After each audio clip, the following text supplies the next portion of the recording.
ایک ہے ایمان اور ایک ہے اسلام۔ یؤمنون بالغیب، وہ ایمان رکھتے ہیں غیب کے اوپر۔ اب جہاں پر جو لفظ آیا ہے نا جی، وہ ہے ایمان کا۔ اب بعض جگہ پہ آپ اسلام بھی سنتے ہیں، اسلام کا لفظ بھی آتا ہے نا، اسلام کے آتا ہے اور ایمان کا بھی آتا ہے۔ اس کے اوپر ایک دو باتیں، یہ آگے بھی قرآن مجید کے مختلف مواقع کے اوپر یہ لفظ آئے گا، اس کو ہم تھوڑا سا سمجھتے ہیں کہ ایمان کیا ہے اور اسلام کیا ہے، ٹھیک ہے نا جی۔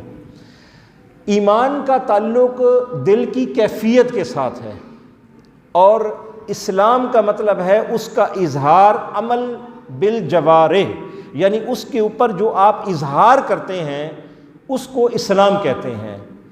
اور ایمان کا تعلق آپ کی ذہنی اور دل کی کیفیت کے ساتھ ہے، آپ کے ماننے یا ماننے کے ساتھ ہے، اظہار کے ساتھ ایمان کا تعلق نہیں ہے، بلکہ اسلام کا تعلق اظہار کے ساتھ ہے اور دل کے ماننے یا نہ ماننے کا تعلق ایمان کے ساتھ ہے۔ اب اس کو میں تھوڑا سا آسان یہ کرتا ہوں کہ آپ یہاں پر بیٹھے بیٹھے اللہ کے اوپر، ایک کافر، میں مثال دے رہا ہوں، ایک کافر اللہ کے اوپر بیٹھے بیٹھے یہ سوچ لیتا ہے، دل سے یہ سمجھ لیتا ہے، جان لیتا ہے اور مان لیتا ہے کہ میں اللہ پر ایمان لے آتا ہوں کہ اللہ ہے اور اللہ ایک ہے، تو یہ ایمان ہے۔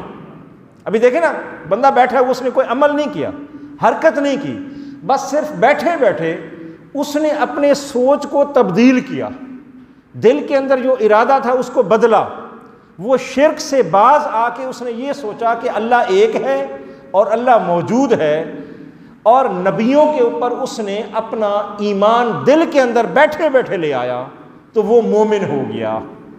اس کو کہتے ہیں ایمان، یعنی بندے کے دل کی کیفیت کا بدل جانا ایمان کی طرف، جبکہ اس نے ابھی کوئی عمل نہیں کیا۔ بات سمجھ رہے ہیں؟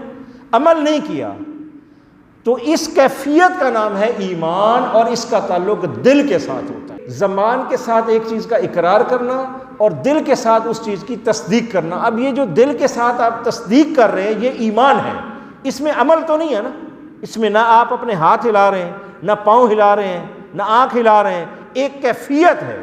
تو جب یہ کیفیت دل کے اندر پیدا ہو جاتی ہے، اس کو ایمان کہتے ہیں۔ اب اسلام کیا ہے؟ اسلام ہے اس کیفیت کا ثمر اور پھل، یعنی ایمان کا بیج آپ نے دل میں لگا لیا، اب اس سے اسلام کی شاخیں پھوٹیں گی، شاخیں پھوٹیں گی، اس کے اوپر پھل لگیں گے۔ اب شاخیں کیسے پھوٹیں گی؟ آپ نماز پڑھیں گے، یہ اس ایمان کا پھل ہے جو آپ نے دل میں ایمان کا بیج لگایا تھا، اب وہ اسلام کی شکل میں آپ کو پھل دے رہا ہے۔ تو لہٰذا نماز پڑھنا، حج کرنا، زکوٰۃ دینا، روزہ رکھنا، یہ اسلامی امور کے اندر ہم شمار کرتے ہیں۔ یعنی ایمان ایک بیج کا نام ہے، اس کے اندر عمل شامل نہیں ہے۔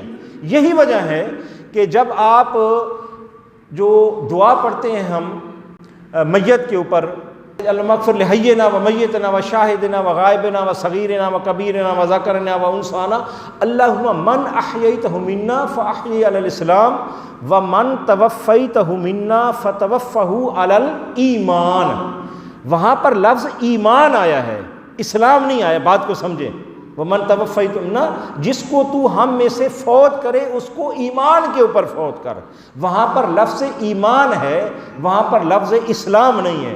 اس کی وجہ ہے، اس کی وجہ یہ ہے کہ جب بندہ فوت ہو رہا ہوتا ہے، جب بندہ فوت ہو رہا ہوتا ہے تو اس وقت وہ کوئی حرکت نہیں کر سکتا، نماز بھی نہیں پڑھ سکتا، روزہ بھی نہیں رکھ سکتا، حج بھی نہیں کر سکتا، حتیٰ کہ وہ بول بھی نہیں سکتا، لیکن اس کا دل سلامت ہوتا ہے، اس کے ارادے سلامت ہوتے ہیں، اس کی سوچ سلامت ہوتی ہے۔ تو چونکہ ایمان کا تعلق سوچ کے ساتھ ہے، لہٰذا اس لیے فرمایا گیا کہ ہم میں سے جب کوئی بندہ فوت ہونے لگے تو یا اللہ اس کو ایمان کے اوپر فوت کرنا، کیونکہ وہ عمل تو کر نہیں سکے گا، لہٰذا اس وقت وہ جو جملہ یا جو لفظ بولا گیا وہ ایمان کا بولا گیا کہ جب وہ مرنے لگے تو اس کے ارادے، اس کی سوچیں، اس کا فکر، اس کا ضمیر اس وقت مسلمان ہو۔ اب بات سمجھیں، یہ ہے ایمان اور اسلام کے اندر فرق۔ ابھی تھوڑا سا میں مزید اس کو مزید آسان کرتا ہوں، ایک اور بات بھی بتاتا ہوں، وہ یہ ہے کہ یہ جو ہم کہتے ہیں، بعض لوگ ایسے لا علمی کی وجہ سے کہہ دیتے ہیں کہ اسلام بھائی نبی کریم علیہ السلام کے دور سے شروع ہوا، یا جب آپ مبعوث ہوئے تو اسلام آیا. ایسی بات نہیں ہے. اسلام جو ہے یہ حضرت آدم علیہ السلام سے شروع ہوا ہے. اسلام ایمان یہ حضرت آدم علیہ السلام سے شروع ہوا ہے.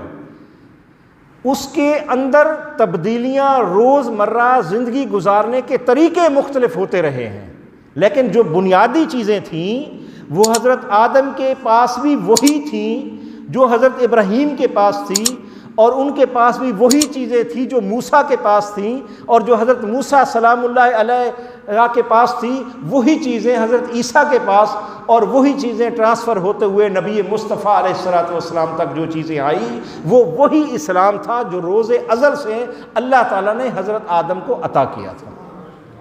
ٹھیک ہے نا جی؟ تو یہ ذرا سمجھنے کی ضرورت ہے کہ اسلام کی جو حقیقت ہے، اسلام تو حضرت آدم سے شروع ہو گیا تھا. ٹھیک ہے نا جی؟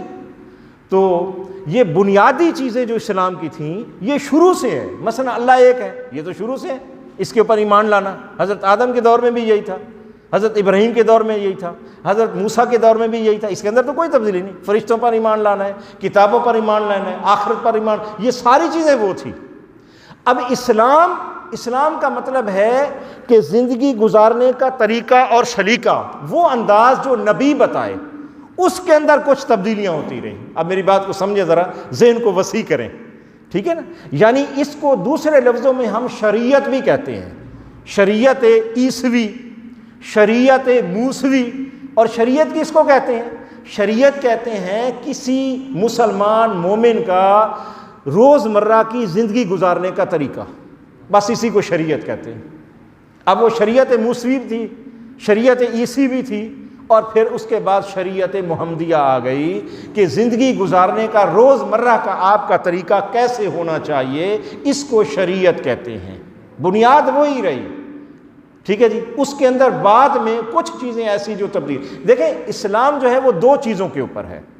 ایک ہے انچینجیبل مینرز، اور کچھ چیزیں ہیں چینجیبل.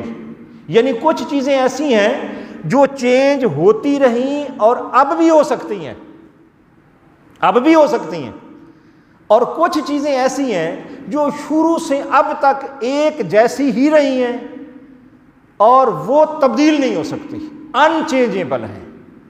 دو چیزیں ہیں. مثلا دیکھیں نا، ابھی ہم نماز پڑھتے ہیں، میں سادہ سی ایک مثال دے رہا ہوں، سادہ سی مثال کہ ہم نماز پڑھتے ہیں.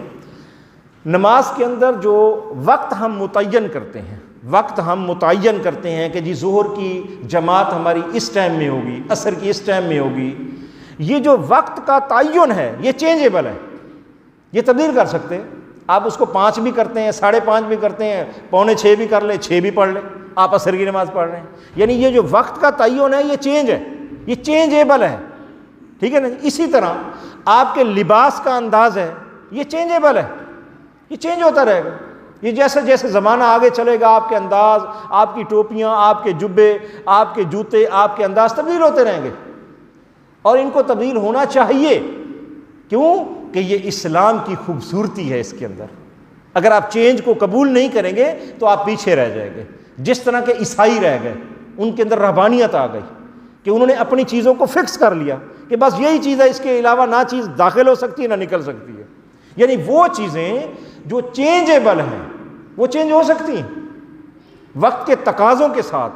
ان کے اندر کوئی چیز داخل، مثلا یہ اسی مسجد کے رنگ و روغن کو آپ لیں، یہ جو خوبصورت مساجد ہم بناتے ہیں، ایک وقت تھا کہ علماء اس کو بہتر نہیں سمجھتے تھے. ٹھیک ہے نا جی؟